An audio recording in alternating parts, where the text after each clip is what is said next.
let's talk to our panel about step one. Sometimes you've got to rewrite the business model in response to new technologies and opportunities. Some typical business models that you guys obviously see are basing your business around premium AAA console games, PC games, iOS and Android apps, fee for service, free to play. Holly Liu from Kabam, if you're still there, can you tell us a bit about Kabam's original business model? Because you, at a certain point in your business strategy, you had to pivot the business from what you were doing to what you're doing today. Sure. So we've actually had several pivots, but I'll shortcut to the pivot right before we went into games, which is we were really building fan communities for TV show fans and sports teams. And we were doing this on Facebook, and Facebook was changing, so it was really affecting our metrics. And one of the metrics that we really cared about, because our business model was built off of this, was kind of impressions and how many people would come back, because we were an advertising-based business model. And right before we pivoted into games, you had to understand what was going on for America at the time in 2008. We were going through a huge mortgage crisis. And for us as a company, we got together. We were quite small back then. And we said, we could continue going down, particularly actually sports games, because we really started focusing in on sports games. But it was still the same type of business model, which was advertising. We could continue to go down that, or we can really kind of think about, should we really respin the business? And when we looked at respinning and pivoting the business, we looked at really three things. First thing is, because we were just nosediving so quickly into a recession, we had to find something that was recession-proof, that made a lot of sense. And I don't really tell a lot of people this story, but to clarify just how bad things were for us, is we were about to close a round of funding, and the term sheets were all signed. The day that the investors were supposed to wire the money, a huge company out here called Lehman Brothers and Bear Stearns, they pretty much went bankrupt.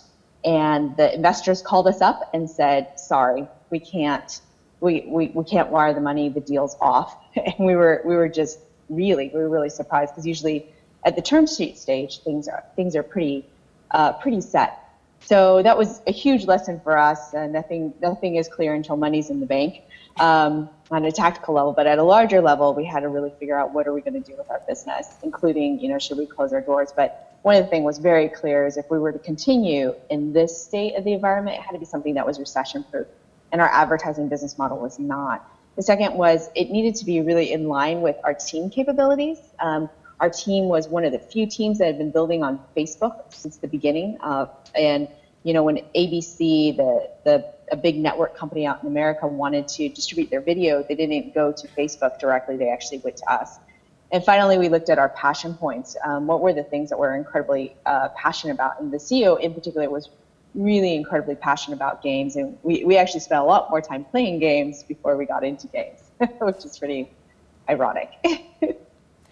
And obviously, it's important to be playing those games to understand them. Exactly. And so, Travis, I'm interested to hear what your perspective is on this, because obviously you work with a lot of game businesses in Australia. So what are some of the types of models that you see working here? Well, I think first and foremost, I think Holly made a very good point, and Monica beforehand, is doing the preparation, understanding the passion points of the company, because you want to make sure that whoever is working within that business model has a true passion for it. I know that there probably is some people in the audience who aren't really fans of free-to-play. Well, then I probably wouldn't say free-to-play is a model you should go after.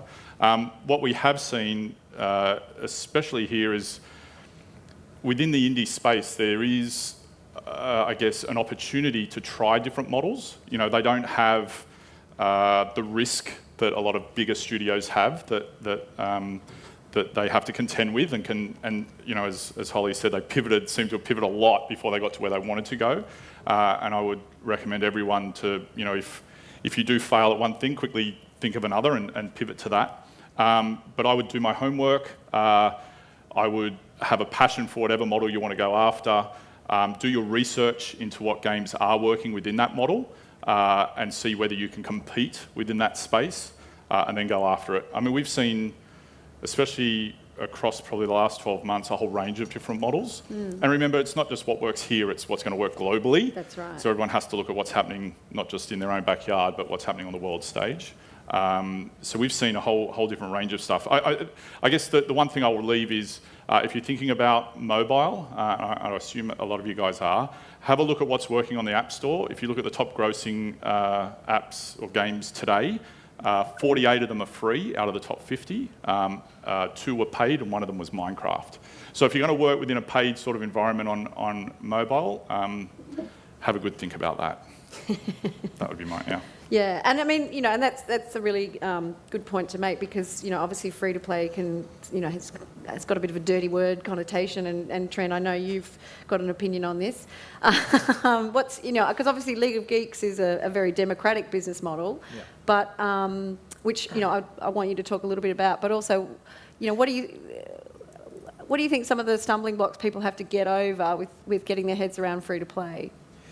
Yeah, so I worked in free-to-play before, while League of Geeks was going on. So free-to-play. League of Geeks, we've been working on that for 3 years, sort of out of hours. And during that time, we've been at various studios and stuff. And the last studio I was at was free-to-play. And I think free-to-play has a really dirty, has some dirty connotations to it, like that dirty word sort of thing. But it really comes down to a mechanics-based thing. Like, it's an absolutely fascinating and amazing business model. And it's like the socialist ideal of video games, like the rich paying for, the people who don't want to pay to, play their video games. It's fantastic. And even as a creative, the ability to give out your game for free and have people interface with it and everything is awesome. But it just comes down to singular mechanics and how they're used to leverage players and stuff like that. And you can create games that are free to play that are completely ethically viable and everything. And there's a large number of them out there. But there are some rough ones that get a dirty name for sure. But I think it's. I mean, do you think? I mean, Nick, do you think that?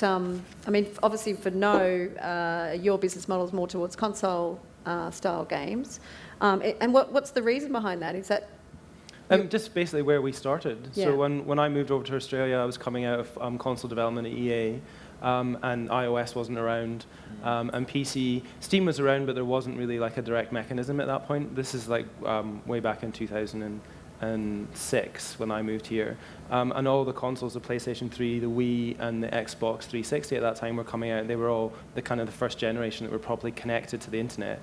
I think the Xbox 360 had an online store at that point, and we made the choice to go into digital distribution. We thought that would be a viable business model in the future would only get bigger, and so we jumped on that wave. So because we made those contacts early on, we've kind of stayed within the console space. We experimented on iOS, not PC yet, but we might look at that in the future as well. Yeah. And sorry, Trent, back to you on the League of Geeks way of doing things. So, because it's a collective, how is that going to work in terms of what is your business model? Okay, so we sort of approach it from the opposite end. So instead of saying like, we've got this game idea and, we're going to make it, how do we make it? It started with me leaving Taurus Games and going overseas, and I was shooting for jobs at like some big studios and stuff. And then I just went off it. I was like, why do I want these jobs at these huge studios where I'm going to be a little cog in a big wheel? I want to lead the games. I don't want to be making all the calls. I don't want to spend 8 years at Ubi Montreal trying to be a game director. And so I figured, well, it's mainly because I want to collaborate with amazingly talented people. Like, that's the thing I love most about games. Working in a studio environment, moving around, being inspired by people of all these different disciplines and working across those. And then, I wanted to make the type of games that, I wanted to make and that I was into and that I wanted to experiment with.